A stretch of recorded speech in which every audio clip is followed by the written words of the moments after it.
بسم اللہ الرحمن الرحیم۔ اعوذ باللہ من الشیطان الرجیم وانی لغفار لمن تاب وآمن وعمل صالحا ثم اهتدى۔ عزیز طلبہ اکرام، سبق نمبر 224، سورۃ طٰہٰ، آیت نمبر 82۔ پہلی آیات کے اندر ذکر تھا کہ اللہ تبارک و تعالی جب موسیٰ علیہ السلام کو حکم بھیجا کہ بنی اسرائیل کو لے کر فرعون سے نکلیں اور دریا نیل سے پار ہوئے اور فرعون کا لشکر ڈوبا اور فرعونیوں سے اللہ تبارک و تعالی نے بنی اسرائیل کو نجات دی اور ان کے اوپر من اور سلوہ جیسی عظیم نعمت اتاری اور ان سے کہا کلوا من طیبات ما رزقناکم ولا تطغوا فیہ فیحل علیکم غضبی، کہ پاک اور ستھری چیزوں کو کھاؤ اور اس میں سرکشی نہ کرو۔ لا تطغوا فیہ معنی اس کے اندر سرکشی نہ کرو۔ اللہ تعالیٰ کی نعمتوں کے اندر سرکشی اور طغیان، ناشکری، وہ چند اسباب ہیں۔ ایک تو یہ ہے کہ اللہ تعالیٰ کی نعمت کی انسان ناشکری اور ناقدری کرے، معنی یہ ہے کہ ان چیزوں کو اللہ کی حکم اور مرضی کے مطابق استعمال نہ کرے، اپنے مال کو، اپنے جسم کو، اپنے اعضاء کو۔ دوسرا یہ ہے کہ مال فضول خرچی کرے، اور تیسرا یہ ہے کہ مال کو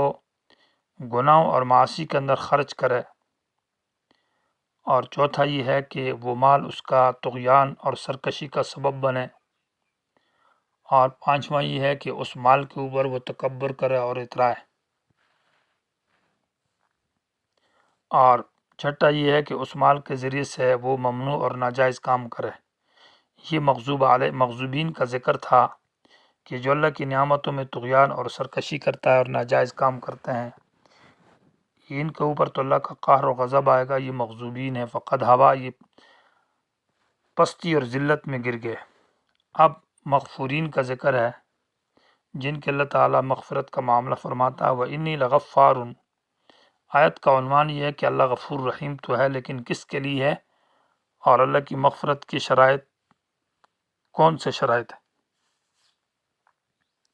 وَإِنِّي لَغَفَّارٌ، بے شک میں معاف کرنے والا ہوں، لمن اس کے لیے تابہ، جو توبہ کرے۔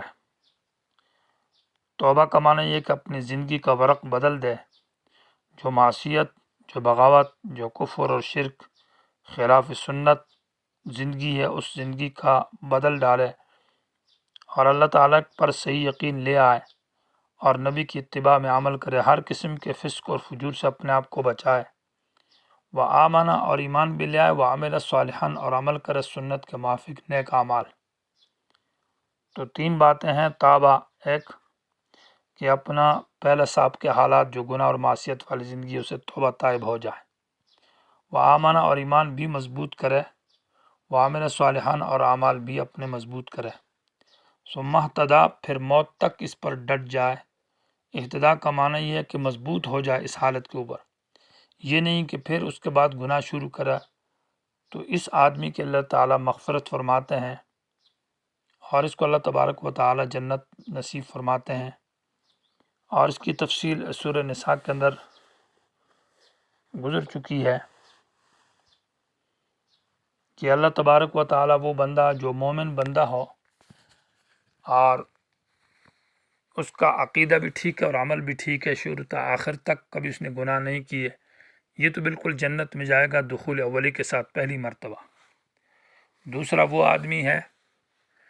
کہ جس کے عقیدہ ٹھیک ہے اور اس نے گناہ کی ہے، لیکن وہ بالکل گناہوں سے توبہ طائب ہو جائے اور بالکل اپنی زندگی میں گناہ معافی مانگ لے، توبہ ہو جائے، اور توبہ کے بعد وہ گناہ نہ کرے، اگر جس نے بہت گناہ اور معصیت کی، یہ بھی دخول اولی کے ساتھ جنت میں جائے گا۔ اور تیسرا وہ آدمی ہے کہ جس کا ایمان کے بعد گناہ کیے ہیں، لیکن اس نے گناہ کبیرہ ہے اور ان گناہوں کبیرہ سے اس نے توبہ نہیں کی، تو یہ جہنم میں جائے گا، سزا پائے گا، اور اس کے بعد جنت میں جائے گا۔ اور چوتھا وہ ہے کہ مومن ہے اور گناہ گار ہے، لیکن بڑے گناہ سے بچتا ہے، چھوٹے گناہ اس کے ہوئے ہیں، تو اللہ تعالیٰ اس کو بھی جنت میں لے جائے گا، اور اس کو چھوٹے گناہ، بڑے گناہوں کے بچنے کی وجہ سے اللہ تعالیٰ اس کے چھوٹے گناہ، صغیر گناہ، چھوٹی موٹی غلطیاں اللہ اس کی معاف کرے گا۔ تو ثم اہتدا کا معنی ہی ہے کہ اس ایمان اور نیک عمل اور اس توبہ کے اوپر اہتدا کا معنی پک جائے، ڈٹا رہے، تو اللہ تعالیٰ اس کی مغفرت فرماتے ہیں۔ وما آجلک عن قومک یا موسیٰ، موسیٰ علیہ السلام چونکہ 50-60 سال تک فرعون کے پاس دعوت دیتے رہے، ظالم بادشاہ کو اور بنی اسرائیل کو بھی دعوت دیتے رہے، اور موسیٰ علیہ السلام نے بڑی تکلیفیں اور مصیبتیں کاٹی، ظالم بادشاہ کا مقابلہ کیا، آخر کار اس سے مناظرے کر کے اور اس کو شکست دی اور سمندر میں ڈوب گیا۔ تو موسیٰ علیہ السلام بڑے تھکے تھے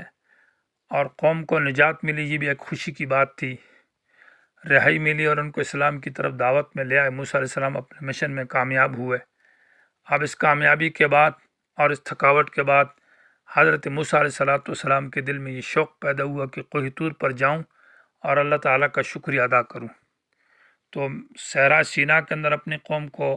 چھوڑ کر یا فرعون حضرت ہارون علیہ السلام کے حوالے کیا اور اس کو اپنا جانشین بنایا کہ آپ قوم کی اصلاح کرتے رہے اور تربیت کرتے رہیں، میں اللہ تعالیٰ سے تورات حاصل کرنے کے لیے کوہ طور پر جاتا ہوں تاکہ ایک نظام حیات اور نظام دستور زندگی ایک ملے ہمیں، جس پر ہم عمل کر سکیں اور ایک قوم کو روان چلائیں۔ موسیٰ علیہ السلام جیسے کوہ طور پر آئے تو پیچھے سے سامری جو کہ منافق تھا، راستے میں جب بنی اسرائیل آئے تو ایک قوم تھی، سورہ اعراف کے اندر ہے کہ اجعل لہم آلہۃ کما لہم،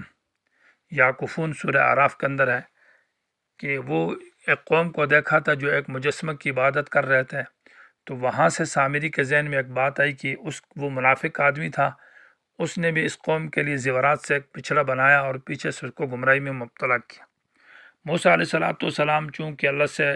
محبت اور ملاقات اور اللہ سے اپنا شکریہ ادا کرنے کے لیے کوہ طور پر آئے، تو اللہ تبارک و تعالیٰ نے موسیٰ علیہ السلام سے پوچھا کہ تیرے قوم کا کیا حال ہے او موسیٰ،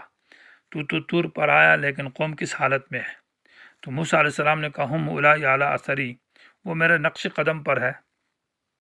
تو اللہ تبارک و تعالیٰ نے کہا قال فإنا قد فتنا قومک من بعدک، میں نے تو ان کو آزمائش میں ڈالا ہے، وہ تو گمراہ ہو چکی ہے۔